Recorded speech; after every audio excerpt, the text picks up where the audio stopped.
ভাইয়ারা বোনেরা আসলে হয়েছে কি,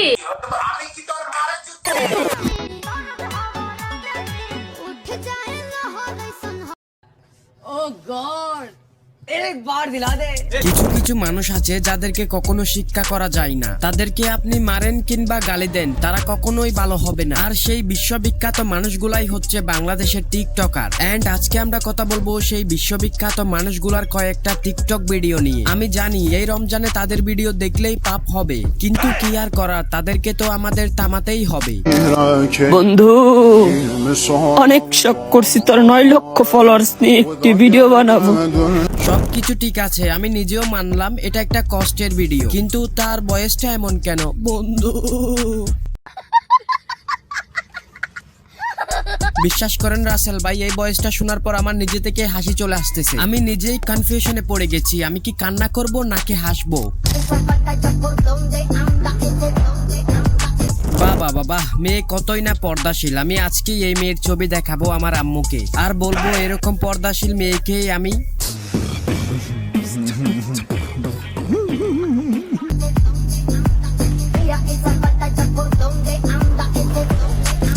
এটা আমি কি দেখলাম? এই তো দেখি আমার ভালোবাসার উপর মুইটা দিছে, কিন্তু আমি একটা জিনিস বুঝলাম না, সে কি পর্দা করেছে নাকি পর্দার নামে পর্দা করেছে। ভাগ্যিস আমি আম্মুকে এই মেয়ের ছবিটা দেখাই নাই, নাইলে যে কি আকাম ঘটে যেত কেই জানে।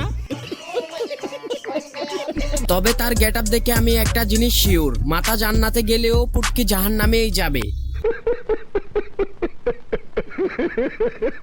উপরে ডেকে নিচে মানুষকে দেখিয়ে বেড়াচ্ছে, বিষয়টা এমন হয়ে গেল না উপরের তালা সাজিয়ে রেখে নিচতলা বাড়াই দেওয়া। এই কথাটার অর্থ যারা বোঝার অনেক আগেই বুঝে গিয়েছে।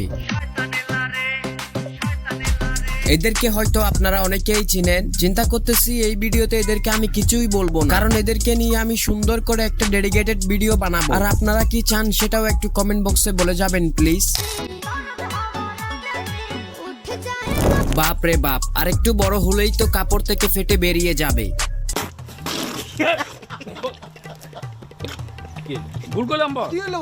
আরে না, ভুল কিছু বলেনি, সঠিক কথা শুনেই আপনার বসের মুখ থেকে ডাবের পানি বেরিয়ে গেছে।